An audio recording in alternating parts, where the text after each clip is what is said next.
नमोस्तुनंताय सहस्त्रमूर्तये सहस्त्रपादाक्षुसरोरुबाहवे सहस्त्रनामले पुरुषाय शाश्वते सहस्त्रकोटि युगधारणे नमः। सबको जय श्री गणेश।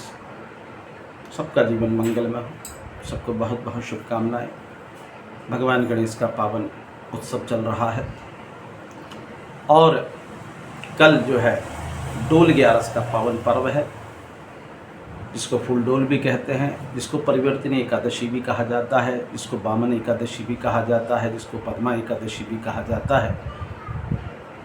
और शास्त्रों की इसी मान्यता है कि भगवान विष्णु ने शेषैया पर जो शयन कर रहे हैं चतुर्मास के लिए, तो इस 11 पर परिवर्तनी एकादशी पर उन्होंने करवट ली है,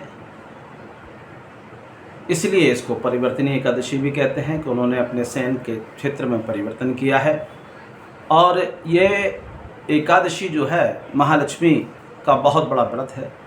इस दिन व्रत करने से, महालक्ष्मी का पूजन करने से व्यक्ति को महत्वपूर्ण सफलता मिलती है। ये अत्यंत उत्तम व्रत है।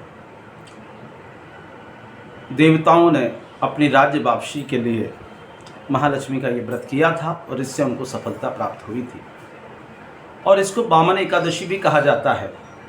वामन एकादशी इसलिए कहा जाता है कि राजा बलि के द्वारा भगवान को जब पूरी धरती, पूरा ब्रह्मांड, त्रिलोक का दान कर दिया गया, तब अंत समय में उन्होंने, जब भगवान उसके सिर पर से अपना पग चरण हटाने लगे, तो उसने पैरों को पकड़ लिया कि मैं पैर नहीं छोड़ूंगा। तब प्रभु ने उसको आशीर्वाद दिया कि ये जो है वामन एकादशी के नाम से जानी जाएगी और मैं तुम्हारे दरबार के बाहर कुटिया बनाकर रखूँगा। ऐसा प्रभु ने उनको आशीर्वाद दिया, वचन दिया। तो इसको वामन एकादशी भी कहा जाता है। और साथ में जो है कल जो है भगवान के जो है ठाकुर जी के डोल निकलते हैं। सभी मंदिरों से डोल निकालने की परंपरा अनादिकाल से चली आ रही है और भगवान जल विहार के लिए पवित्र जलाशयों में जाते हैं। वहाँ उनके चरणों को पखारा जाता है, उनके ऊपर जल का मार्जन किया जाता है और फिर उनकी आरती इत्यादि करके नगर भ्रमण के द्वारा उनको जो है पूरे नगर में उनको घुमाया जाता है। रात्रि जागरण भी होते हैं। ग्रामीण क्षेत्रों में ये परंपरा बहुत तेज़ी से होती है, बहुत समय से होती है, वर्षों से होती है।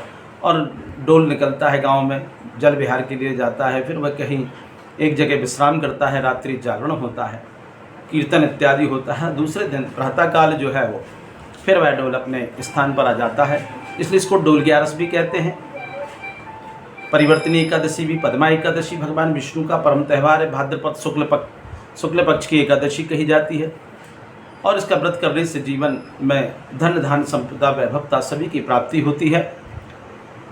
और इस एकादशी पर जल से भरा हुआ घड़ा और दूध और दही और चावल ब्राह्मण को दान के करने से इसका और महत्वपूर्ण योग बच जाते हैं।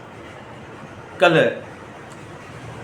नगर नगर में, शहरों शहरों में डोल निकाले जाएंगे। भगवान जो है जल विहार के लिए जाएंगे, लोग शंख झालरों के साथ भगवान के लिए जाएंगे और लोग अपने स्वस्थ जीवन की कामना के लिए, लंबी कामना के लिए, लंबे जीवन की कामना के लिए, सुखी जीवन की कामना के लिए डोलों के नीचे से निकलते हैं कि प्रभु हम तेरा भार उठा रहे हैं, तो पूरा हमारे जीवन का भार उठा लेना।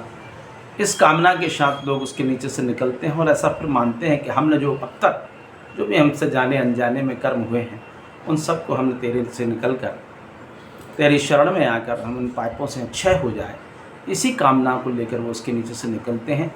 बड़े उत्साह और उमंग के साथ लोग इस डोल ग्यारस का पवित्र त्यौहार मनाते हैं। भगवान गणेश का कल विसर्जन भी होता है। कई लोग पहले कर लेते हैं, लेकिन डोल ग्यारस पर, अनंत चतुर्दशी पर भगवान गणेश का विसर्जन होता है। कल की जो परिवर्तनी एकादशी बड़ी महत्वपूर्ण है। पद्म पुराण के अनुसार बुधवार के दिन वो पड़ रही है। ऐसे में कल की जो परिवर्तनी एकादशी अत्यंत ही महत्वपूर्ण योग के साथ है। तो ऐसे में कल जो है 3 बजे के बाद सूर्यास्त तक जो भी व्यक्ति भगवान गणेश का विसर्जन करता है, निश्चित ही वह उसकी सब कामनाओं की पूर्ति प्रभु महादेव करते हैं, गणेश जी करते हैं। और ये गणेश जी की कृपा लोगों के ऊपर बनती है। इसको वामन एकादशी भी कहा जाता है, परिवर्तनी एकादशी भी कहा जाता है, करवट बदलनी एकादशी भी इसको कहते हैं। इसके विभिन्न नाम हैं। और डोलों पर अपना कंधा ज़रूर लगाएं, डोलों के नीचे से ज़रूर निकलें, डोलों का पूजन ज़रूर करें, यथाश्रद्धा डोलों में फल इत्यादि का भोग दक्षिणा लगाएं। जीवन में अगर सुख और संपन्नता चाहिए तो भगवान गणेश की कृपा को पाना बहुत अत्यंत आवश्यक है। वह आपके सारे कार्य निर्विघ्नता के साथ संपन्न करेंगे, ऐसी सनातन की मान्यता है। और इस परिवर्तनीय एकादशी का महत्व सभी पुराणों में बहुत व्यवस्था के साथ मिलता है, बहुत व्यापक तरीके से मिलता है। सभी को कल होने वाली परिवर्तनीय एकादशी की शुभकामनाएं। आप सभी सुखी हों, संपन्न हों और खूब अपने जीवन में आनंद लें। धन्यवाद। जय श्री राम, जय श्री गणेश।